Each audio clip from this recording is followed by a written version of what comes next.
Assalamualaikum warahmatullahi wabarakatuh. Alhamdulillah, wassalatu wassalamu ala rasulillah Sayyidina Muhammad ibni Abdillah wa ala alihi wa sahbihi wa mawala, amma ba'du. Kepada yang saya hormati dan yang saya muliakan, para alim ulama, para tokoh agama, para tokoh masyarakat, kepada yang saya hormati Shofibul Hajah Bapak Haji Trisno Wikondo Raharjo sekeluarga, kepada yang saya hormati keluarga besar Musona Al-Hijrah, dan juga kepada Persatuan Islam Tionghoa Indonesia, dan juga tak lupa kepada yang saya muliakan Bapak Kepala Desa yang baru saja hadir pada malam kali ini. Marilah kita bersyukur kepada Allah Subhanahu wa Ta'ala, yang mana pada malam hari ini Allah Subhanahu wa Ta'ala telah memberikan kesempatan kepada kita untuk berkumpul di tempat yang penuh barokah ini, yang mudah-mudahan perkumpulan kita pada malam hari ini menjadi wasilah penyebab terkabulnya semua hajat dan keinginan kita, terhapusnya semua dosa-dosa kita, dan kita termasuk di dalam golongan umat yang mendapatkan syafaat dari Nabi Muhammad SAW. Hadirin hadirat rahimakumullah, tadi sebelum acara dimulai, Mas MC memberikan pesan kepada saya bahwa Ustadz tolong jangan panjang-panjang, jadi nanti waktu masuk adzan isya tolong gak usah dikode, langsung stop. Memang ada perbedaan antara di Bali dengan di Jawa. Kalau di Bali biasanya MC-nya diatur Ustadz, kalau di Jawa MC-nya diatur Ustadz, kalau di Bali kembali Ustadznya yang diatur MC.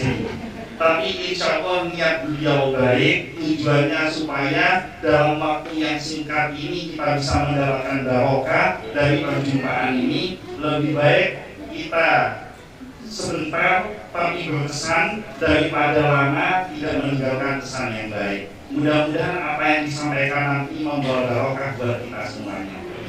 Hadirin hadirat rahimakumullah, saya sangat bergembira sekali diundang di Bali, dan ini adalah undangan ketiga dari Haji Raharjo, yang mana saya sangat gembira dan semangat bahwa konsep Islam rahmatan lil alamin, salah satu tempat yang paling baik untuk kita mengaplikasikan ajaran dari Nabi Muhammad SAW adalah ada di Bali. Kenapa? Karena Nabi Muhammad SAW ketika hadir dengan membawa agama Islam, beliau tidak ada tujuan atau ajaran menghapuskan agama penduduk setempat, tidak ada tujuan untuk merusak kepercayaan penduduk setempat, tetapi tujuan dari Islam adalah membangun rahmat, membangun perdamaian, membangun kerukunan antar sesama umat manusia. Ini sesuai di dalam Al-Quran, ada satu ayat yang berbunyi, ya ayyuhan nas, inna khalaqnakum min dzakarin wa unsa wa ja'alnakum syu'uban wa qabaila lita'arafu. Wahai manusia, sesungguhnya aku jadikan dirimu berbangsa-bangsa, bersuku-suku. Tujuannya, inna khalaqnakum min dzakarin wa unsa, aku ciptakan dirimu dari golongan laki-laki dan perempuan. Wa ja'alnakum syu'uban wa qabaila, aku jadikan kau berbangsa-bangsa dan bersuku-suku. Tujuannya adalah lita'arafu, untuk saling kenal mengenal. Di dalam ayat selanjutnya diterangkan, inna akramakum indallahi atqakum, sesungguhnya yang paling mulia di sisi Allah adalah orang-orang yang bertakwa. Takwa ini secara arti harfiahnya adalah imtisarul awamir wajtinabun nawahi, berusaha dengan sungguh-sungguh untuk menjalankan semua yang diperintahkan oleh Allah Subhanahu wa Ta'ala, dan berusaha dengan sungguh-sungguh untuk menjauhi semua yang dilarang oleh Allah Subhanahu wa Ta'ala. Maka belakangan ini kita sama-sama telah ketahui ada sebuah kejadian yang mencoreng agama Islam yang mencoreng nama baik umat Islam, di mana di beberapa tempat ada kaum-kaum ekstremisme yang menyebabkan teror, maka ini saya sampaikan ini bukan bagian dari Islam, tetapi ini adalah penjahat yang menggunakan pakaian Islam. Karena Islam tidak pernah mengajarkan yang namanya kekerasan. Islam mengajarkan perdamaian antara yang satu dengan yang lainnya. Bahkan dalam beberapa kisah, mulai dari zaman Nabi Muhammad SAW, dilanjutkan oleh para sahabat, dilanjutkan oleh para ulama, dicontohkan bagaimana umat Islam membangun kerukunan antara yang satu dengan yang lainnya. Salah satu contohnya, pada zaman Nabi Muhammad SAW, beliau pernah membangun satu perjanjian yang namanya perjanjian Najron, perjanjian antara umat Islam dengan umat Kristiani yang ada di daerah Najron, Yaman, di mana salah satu isi dari perjanjian itu adalah umat Islam wajib untuk melindungi bahkan mendukung kegiatan peribadatan umat Nasrani, bahkan dianjurkan untuk ikut membantu pembangunan tempat ibadah umat Nasrani. Karena di dalam Islam ini konsepnya jelas. Kalau untuk urusan akidah kita tidak boleh mengatakan semua agama sama. Kalau ada orang mengatakan semua agama sama, menurut saya keliru. Karena bagaimana mungkin orang Hindu disuruh sholat Jumat dan bagaimana orang Islam mau disuruh kebaktian di gereja? Yang sama itu adalah ajaran kebaikannya, yang sama adalah ajaran kasih sayangnya, yang sama adalah ajaran kebaikan kepada orang-orang yang ada di sekelilingnya. Tetapi konsep ketuhanannya tentu antara yang satu dengan yang lainnya berbeda-beda. Maka nenek moyang kita mengajarkan kepada kita bahwa sebagai bangsa Indonesia yang baik, kita diajarkan memiliki konsep yang namanya Bhinneka Tunggal Ika.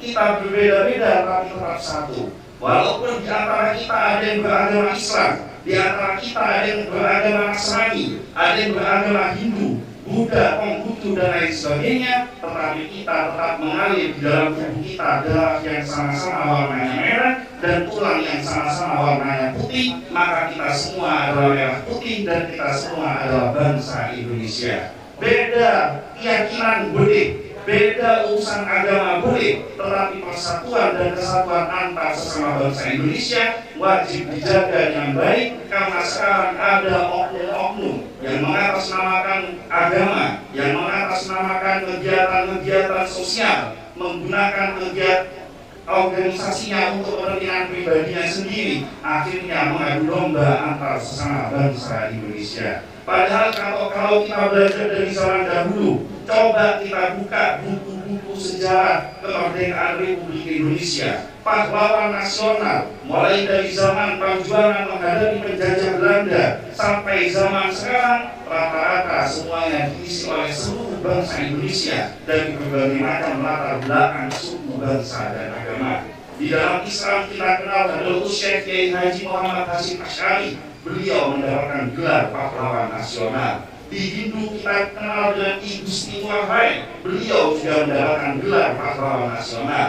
Di Nasrani kita kenal Fatimah, beliau juga mendapatkan gelar pahlawan nasional. Maka di dalam ajaran Islam ditekankan kepada kita, lakum dinukum waliyadin, bagimu adalah agamamu dan bagiku adalah agamaku. Jangan kau paksa diriku ikut ajaran agamamu dan aku tidak akan memaksa dirimu untuk ikut ajaran agamaku. Ini cuma masalah yang satu suka makan tempe, yang satu suka makan tahu, masa yang suka makan tempe marah dengan yang suka makan tahu.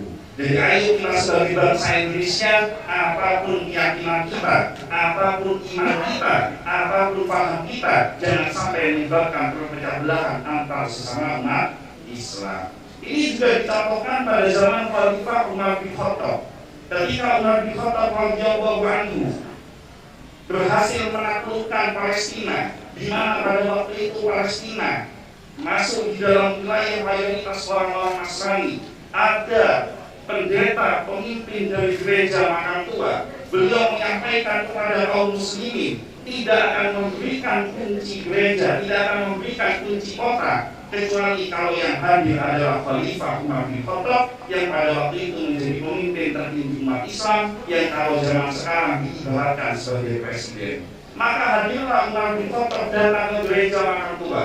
Ketika sampai di gereja Makam Tua, datang waktu sholat, beliau diajak untuk melaksanakan ibadah sholat di dalam gereja, beliau menolak. Kenapa? Karena beliau khawatir, takut kalau beliau sholat di dalam gereja, umat Islam salah paham, disangka bahwa gereja sudah berganti fungsi menjadi masjid. Maka Umar bin Khattab sholat di belakangnya gereja, dan tempat sholatnya Umar bin Khattab saat ini masih ada, diabadikan, dibangun dengan sebuah masjid yang namanya Masjid Umar bin Khattab.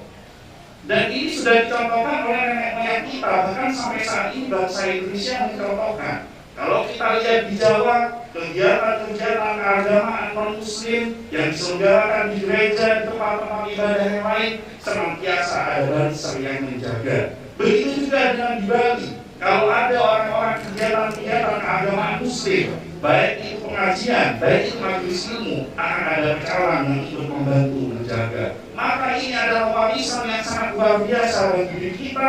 Jangan sampai kita mau dipecah belah, diadu domba oleh orang-orang yang tidak bertanggung jawab, sehingga rusak persatuan dan kesatuan antar sesama bangsa Indonesia.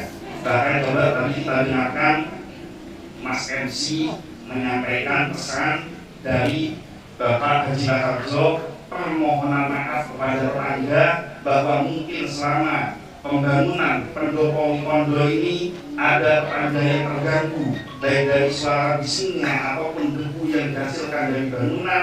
Beliau mohon maaf yang sebesar-besarnya, karena tujuan dari beliau adalah jangan sampai perbuatan yang baik itu dilakukan dengan cara yang tidak baik. Ini sejalan dengan ajaran Nabi Muhammad SAW. Man kana yu'minu billahi wal yaumil akhir, siapa yang beriman kepada Allah dan hari akhir, fala yu'di jarahu, maka jangan sekali-kali menyakiti tetangganya. Coba kita lihat berapa banyak ucapan lisan kita yang menyakiti hati tetangga kita, berapa banyak tingkah laku perbuatan kita yang menyakiti hati tetangga kita. Maka nanti pulang dari majelis yang mulia ini, siapapun tetangga yang pernah kita sakiti, baik sengaja maupun tidak disengaja, ayo kita sama-sama sebagai seseorang yang beragama, sebagai seseorang yang beriman, mau meminta maaf pada orang-orang yang pernah kita sakiti.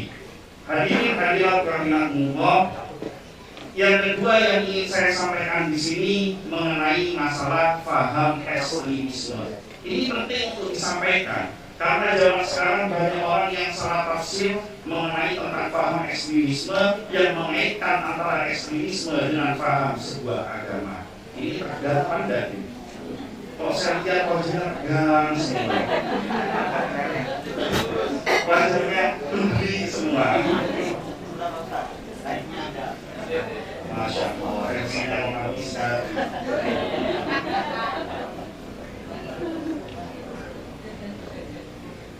Saya karena sudah dikode sama MC tidak boleh lama-lama lagi, jadi saya sedia tropean. Jadi nanti umpama kalau seandainya tahu tropean enggak? Tropean itu bahasa Jawa, bahasa Indonesianya contoh. Jadi saya tulis dulu, jadi nanti supaya tidak melewati waktu yang ditentukan.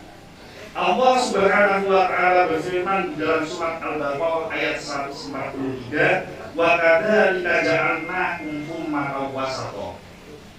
Jadi artinya bahwa dan demikian pula kami telah menjadikan kalian umat Islam sebagai umat pertengahan. Bagaimana yang namanya umat pertengahan itu? Di dalam kitab Mada itu Tanzil wa Haqaiqut Ta'wil, kalau tidak ngerti dijudulin aja. Ini karangan dari Imam An-Nasafi, dari Tafsir An-Nasafi. Beliau menjelaskan tentang makna wasato atau pertengahan, bahwa ja'alnakum ummatan wasaton bainal ghuluwi wat tafsir. Allah itu menjadikan yang namanya wasato antara sikap yang berlebih-lebihan dan sikap yang meremehkan.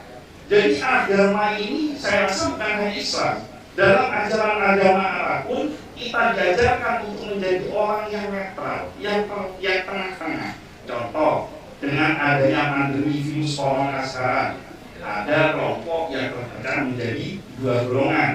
Golongan yang pertama adalah kelompok yang sikapnya meremehkan, nggak percaya dengan adanya corona. Mana itu corona? Kalau ada saya makan itu corona. Dan kelompok model begini. Ada lagi kelompok yang kedua, kelompok yang paranoid, takutnya berlebihan dengan corona. Bahkan saya sampai ada kenalan, saking takutnya dengan corona, itu dia kalau beli bakso di luar, pulang baksonya dicuci dimasak lagi. Karena saking takutnya ada virus corona. Nah, bagaimana dengan sikapnya orang yang beriman? Kalau kita mau menjalankan yang namanya wasatiyah atau tengah-tengah, jangan kita nantang yang namanya virus corona. Karena kalau kita nantang virus corona, berarti kita nantang yang menciptakan virus corona, yaitu Tuhan yang Maha Esa. Dan terbukti tidak ada satupun kelompok, tidak ada satupun makhluk yang mampu mengalahkan Tuhannya. Tapi kita juga jangan takut berlebihan. Jangan sampai ketakutan kita mengakibatkan kita lebih takut pada virus corona ini ketimbang takut kepada Tuhan. Jadi kita harus ada pertengahan, wasatiyah. Maka di dalam agama juga seperti itu. Di dalam urusan agama kita wajib untuk wasatiyah, tengah-tengah. Bahkan jangankan antar sesama umat beragama, sesama umat Islam aja kadang-kadang bisa ribut. Subuh yang satu pakai kunut, yang satu tidak pakai kunut, ribut. Waktunya zikir, yang satu zikirnya kenceng, yang satu zikirnya dalam hati, ribut. Urusan masalah sholat, satu pakai usolli, satu tidak pakai usolli, ribut. Tengkar aja setiap hari. Itu dulu di Jawa itu orang itu sama orang Muhammadiyah tiap hari ini ribut perkara masalah doa kunut waktu subuh. Alhamdulillah sekarang sudah ada yang ribut lagi. Karena dua-duanya sama-sama ada sholat subuh. Padahal ini adalah masalah khilafiyah. Selama masih di dalam koridor Ahlus Sunnah wal Jamaah, maka tidak boleh kita menyalahkan antara yang satu dengan yang lainnya karena masing-masing ada dalilnya. Dan ini dicontohkan oleh ulama-ulama kita zaman dahulu. Ketika Islam masuk ke Indonesia, mayoritas penduduk Indonesia ini agamanya Hindu dan Buddha. Di Jawa itu dulu mayoritas agamanya Hindu dan Buddha. Ada beberapa tradisi-tradisi kegiatan masyarakat yang dimana tradisi itu mungkin bertentangan dengan kaidah keagamaan di dalam Islam. Maka Islam hadir bukan untuk menghapuskan budaya masyarakat setempat, tetapi Islam hadir untuk memasukkan nilai-nilai kerohitan di dalam budaya masyarakat setempat. Terakhir, karena tadi batasnya jam 8 malam, ini sudah jam 19.16, Isya jam 19.31. Insya Allah nanti setelah saya akan ada bapak kepala desa yang memberikan sambutan. Jadi ini terakhir tentang saya kasih contoh makna wasatiyah yang dicontohkan oleh ulama-ulama kita pada zaman dahulu. Di sini orang Islam kalau ada yang meninggal rata-rata tahlilan atau tidak? Tahlilan atau tidak?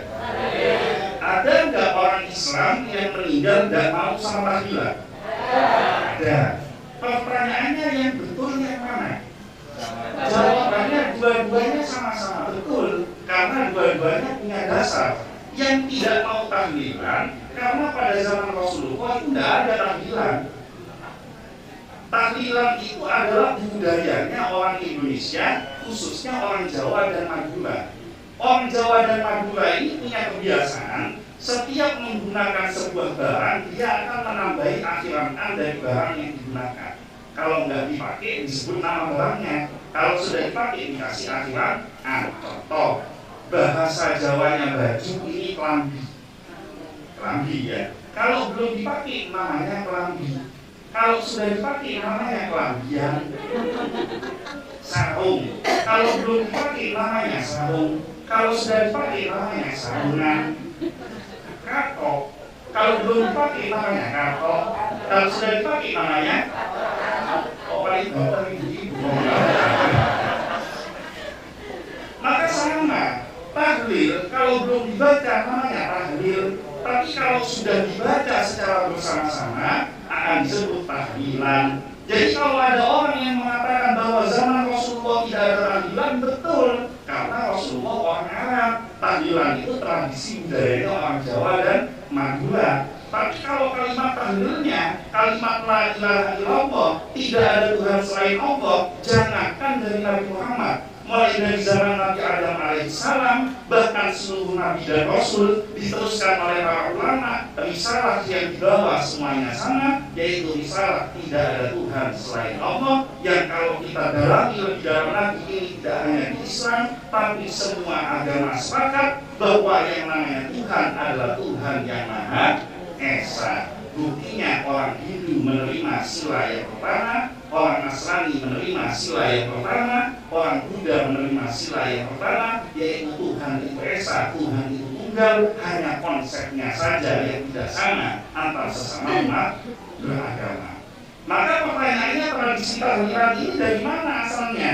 Tradisi tahlilan itu asalnya dari Sunan Kalijogo.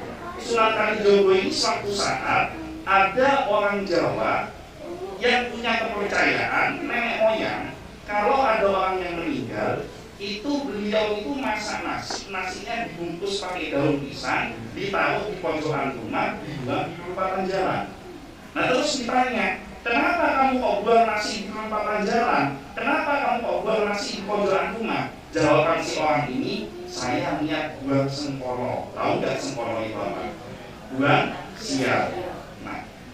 Sunan Kalijogo tidak serta-merta mengatakan kamu ini haram, kamu ini kafir, kamu ini bid'ah. Tidak ada ucapan begitu. Jadi kalau ulama sedikit-sedikit ngomong kafir, sedikit-sedikit ngomong bid'ah, sedikit-sedikit mengatakan kamu ini ahli neraka, masuk neraka, ini bukan ulama ini. Ini setan yang pakai baju ulama. Karena ulama kata-katanya harus santun. Apa kata Sunan Kalijogo? Kamu kalau mau buang sial, jangan cuma buang nasi. Kamu kalau mau buang sial, itu beliau sapi sama kambing. Loh kenapa? Supaya sial yang dibagi, sial yang dibuang bisa lebih banyak. Karena sekarang orang zaman dahulu, akhirnya mereka membeli sapi, membeli kambing, membuat sate, guling, rawon, rendang dan lain sebagainya. Nah begitu makan menghadap Sunan Kalijogo. Kanjeng Sunan, ini sudah matang semua, mau ditaruh di pojokan rumah yang mana, mau dibuang di perempatan jalan yang mana? Dijawab oleh Sunan Kalijogo, mulai kapan perempatan jalan makan nasi, mulai kapan pojokan rumah makan sate kambing sama rawon. Kumpulkan tetangga kanan dan kiri, ajak mereka semuanya untuk berkumpul, doakan orang yang sudah meninggal, mudah-mudahan semua dosa-dosanya diampuni oleh Tuhan, semua kebayakannya diterima oleh Tuhan. Maka berkumpullah orang-orang itu, masuklah tradisi-tradisi yang namanya tahlilan, yasinan, berbagi makanan yang pahalanya diberikan kepada orang yang sudah meninggal, supaya bisa mengurangi siksa apabila orang ini disiksa di dalam kuburnya dan bisa mendapatkan kebaikan barokah dari sedekah keluarga yang masih hidup. Jadi ulama zaman dahulu sudah mencontohkan kepada diri kita bahwa ayo kita jangan merubah tradisi seseorang, tapi ayo kita hormati tradisi orang-orang yang ada di sekeliling kita. Jangan kita ganggu, jangan kita rusak persatuan antar kesatuan sesama bangsa Indonesia. Maka saya berpesan kepada semua yang hadir di sini, karena ini ada di Bali. Di Bali ada sebuah kata, sebuah peribahasa yang menjadi kebanggaan masyarakat Bali yang namanya tuntutan agama, yaitu berjuang sampai titik darah penghabisan. Ayo kita sebagai bangsa Indonesia, kita sama-sama berjuang sampai titik darah penghabisan. Kita jaga kerukunan, persatuan dan kesatuan antar sesama bangsa Indonesia. Jangan sampai ada oknum-oknum yang mengatasnamakan agama, menggunakan baju agama, memecah belah persatuan dan kesatuan antar sesama bangsa Indonesia. Mungkin itu saja yang bisa saya sampaikan. Kurang lebihnya mohon maaf. Wallahu muwaffiq ila aqwamit thoriq, wabillahi taufiq wal hidayah. Wassalamualaikum warahmatullahi wabarakatuh.